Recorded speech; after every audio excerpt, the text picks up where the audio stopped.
Bir kelin Oyjon nimagadir o'ng tomonim og'rib ketyapti debdi qaynonasiga.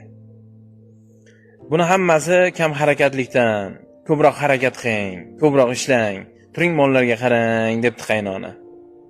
Oradan vaqtlar o'tibdi, oradan kunlar o'tibdi. Boyagi kelin Oyjon nimagadir boshim aylanib ketyapti. Juda ham holsizman, shifokorga uchrashsakmikan debdi yana qaynonasiga. Qaynonasi ustidan kulib, kelin juda ham noziksiz-da, sizdaylik paytimda kasal bo'lish nimaligini bilmasdim. Boring, xamir qilib, non qiling debdi. Oradan yana kunlar o'tibdi, oradan yana vaqtlar o'tibdi, oylar o'tibdi. Boyagi kelin juda ham qattiq betob bo'lib qoldi. Majbur u kelinni doktorga olib borishga qaror qildi, doktorga olib boribdi.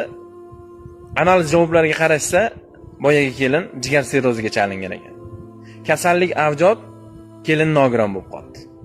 Buni eshitgan qaynonasi meni yolg'iz bitta o'g'lim shu nogiron ayol bilan yashaydimi? Men bunga ko'nmayman deb nogiron kelinni ko'chaga haydab, o'g'lini yoshgina qizga uylantirdi. Endi men bu bilan nima demoqchiman?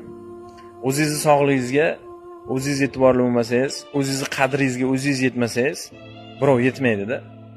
Siz o'lib ketganingiz bilan, siz nogiron bo'lib qolganingiz bilan o'sha siz sevgan eringiz bo'ydoq o'tib ketmaydi.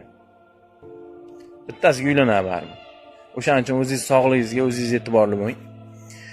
Quriyotgan, suvsagan gulga bir tomchi suv kifoyada. U gul qurib, so'lib bo'lgandan keyin daryoni olib kelib suvlaysizmi? Daryodan sug'orasizmi?